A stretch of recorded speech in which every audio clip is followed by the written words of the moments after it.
Hello my beautiful fashionistas, welcome back to Yvonne Winifred Yuchi. So this is the fabric that we are working with today. I'm folding it into two, and from the top here I've marked half an inch and just ruled out that line to be our starting point. So on this line I'm marking 3 inches, which is the neckline width, and after that I'm marking 8 inches. 7.5 is half of the shoulder measurement plus half an inch as the sewing allowance. Then at that point I'm going down by 1 inch, and I'm going to connect from that 1 inch shoulder slant to the neckline width, simply like that. So on top here I'm just going to mark half an inch and add a line there, which is half an inch from the shoulder slant, and that will be the shoulder allowance when we are sewing later. So for the neckline depth for the front, I'm going to use the usual, which is, let me just work with 3 inches, and I'm just going to carve out with my ruler simply like this. So after this, guys, I'm just going to come here at the shoulder slant and go down by 8 inches, which is half of the armhole measurement that I'm working with in this case, and that line gives us the chest line. So I'm going to roll this chest line here like this. So now, guys, whatever I have here at the shoulder, which is 8 inches, I'm going to mark the same along this chest line so that I rule out a straight line here where I will be carving out the armhole. So this line, I'm going to get its midpoint, and at the midpoint move in by half an inch to carve out the front armhole. So this is it. Let me just connect at least these 2 points simply like this from the 1 inch shoulder slant. So along this chest line, I'm just going to mark 1/4 of the bust measurement plus 1.5 inches for the sewing allowance, like this. So from there I'm just going to carve out correctly or finish up the armhole curve like that, and that is for the front armhole curve. So guys, now from this chest line that we ruled out, I'm just going to add just 2 inches sewing allowance, also inclusive. From the chest line I'm going down by 2 inches to mark the length of this bolero, and this length is just the length for the side front and also the back. I'll want my back to end there, so 2 inches even sewing allowance inclusive. So that is it. So now, guys, from the chest line here where the armhole stopped, I'm going up by 1.5 inches. You can do more than that or even less depending on how shaped your bolero you want to be. So I'm using this ruler to carve out from the 1.5 inches that I went above from the chest line, then connect to the sides here where the full length is. So now that is the front shape of the bolero. Remember, this is where the sides stop. So at this point I can just cut out the excess, but before, guys, I'm going to use this pink chalk to mark also the back marking. So starting, I'm marking the full length, which will start from here where you're seeing me marking like this. With this pink chalk we are marking the back markings. The sides will remain the same, then the armhole is going to change a little bit. So from this midpoint where I marked along this straight line, I'm going to curve like this. This is the back armhole curve, and it goes straight up to where the 1 inch shoulder slant stopped, like that.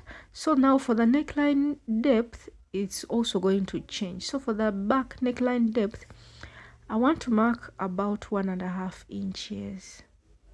So 1.5 inches, and also it's just going to be curved like this. So that is what we have. The blue mark is for the front and the pink one is for the back.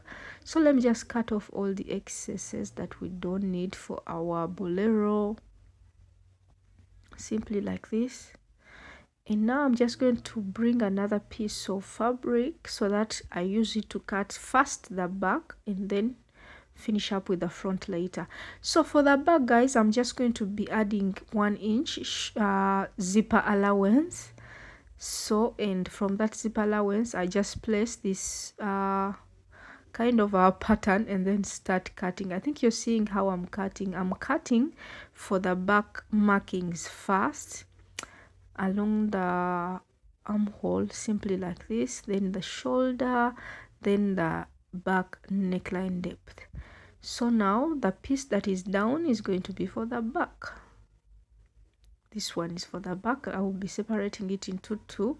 So now I'm just going to finish up with cutting the front markings simply like this. And now we have our front piece also. So you have to also cut along the armhole curve. I didn't do that, but I did it later, so don't forget that. So now these are my pieces, and I've just gone ahead to cut lining pieces. I'm using the same fabric. So this is the front. I have 2 pieces. One is for the main piece and the other is for the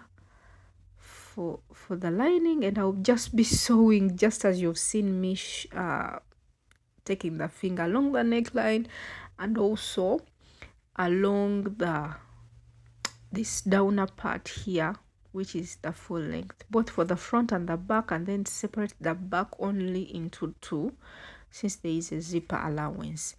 So that is what I'm going to do. And after that sewing, guys, this is what I have. This is what I was telling you, that front armhole curve. I remembered to cut it off later. Thank God I remembered. So now after, guys, whenever I've sewn, especially where there is a curve, I just use a scissor to make small notches all around those curved seams, so that when I flip it onto the right side, it is so smooth and easy to turn it to the other side. So now this is the front and this is what we have. I also turned the sides by 1/2 inch, so now I have 1 inch remaining for the side seam allowance.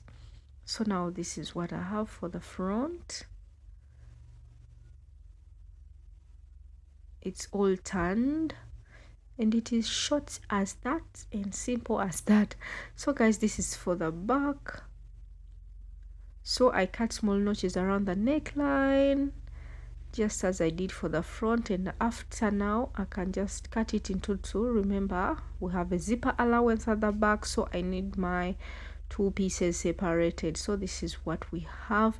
And now bringing back the front piece, I just want to align everything right sides to right sides and open up along the shoulder so that I align my main piece to main piece and also the lining to lining, so that I sew by 1/2 inch along the shoulder up there like that. Remember, we added the 1/2 inch for the sewing allowance along the shoulder. So that is what I'm going to go ahead and do, and join the front to the back just along the shoulder. So now, guys, for the sleeve, you can do any sleeve that you want, and I'm working with a full sleeve, like a long sleeve, and I added allowance at the top 1/2 inch and at the bottom about 1.5 inches for the elastic that I'll be working with. It is not all that much. So from the top, I'm just going to mark the cap's height. Cap's height is gotten by dividing the bust measurement by 12. Whatever you get, you can add some allowance. So in this case, I'm using 4 inches as the cap's height, and rule out this straight line as you're seeing me do. Then along this line, I'm going to mark what I used as the half of the armhole measurement, which was 8 inches plus the sewing allowance that we used even before. So that is what I have. Now from that marking, I'm the 8 inches mark, I'm drawing a diagonal line to the apex like that, and I'm getting the midpoint of this diagonal line, which is about 4.5 inches, and I'm going to go up by 1/2 inch and down by 1/2 inch. So up here 1/2 inch and even down by 1/2 inch, kind of marking an S to shape out the sleeve at the upper side. So guys, for this bottom part, I've just worked with small piece. So the round sleeve around the wrist, it is about 3.5 inches, so I just added about 5 inches, but you can add as more as you have fabric. So you can add 10, 5, you can do whatever you want according how you want your gathers to come out like. So after that guys, I just cut out only this upper part, and that is the sleeve that I'll be working with, simple like that. And I need 2 sleeves guys. So now after joining along the shoulders, I have some excesses that I want to cut off here along the armhole. So that is what I'm going to do. I cut off like this, both sides. This is what I do, and now it's a clean and clear armhole. I'm going to just bring my sleeve. This is how it looks like. I can just notch out the middle, align it along the shoulder, and then sew by 1/2 inch the other side and the other side. Or I can just sew the entire sleeve starting from one end like this and go on to the other side like this by 1/2 inch till the entire sleeve is attached, and then join the sides from where the sleeve starts from the wrist area to under the armhole. So that is what I did from the wrist area up to the armhole for both sides, and the sleeves are now attached to the main blouse, forming our bolero just as you see. At the back I just added a zipper. I know you can do that for sure. So that is what I have guys, and you can leave your sleeve like that if that's what you want, but I just want to add an elastic. So I made an elastic casing and I left some space to where I'm going to pass my elastic. It will be 1/2 inch elastic, and it will gather it up like this, and that will be all. So that is what I'm remaining with, and the top will be done. So here we are. The bolero is very done. So this is what I told you after passing the elastic.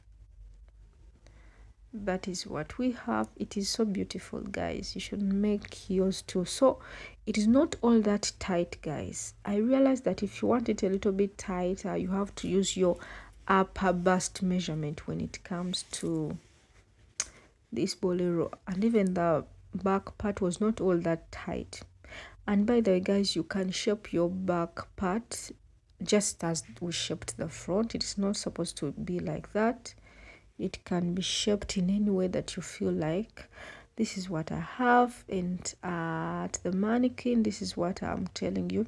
So it was a little bit free, but you can shape it in any way if you want, and you can make it a little bit tighter. You can even add dots if you want it a little bit tighter. So at the front guys, this is how it looks like. Very stylish. It kind of makes kind of a yoke up there,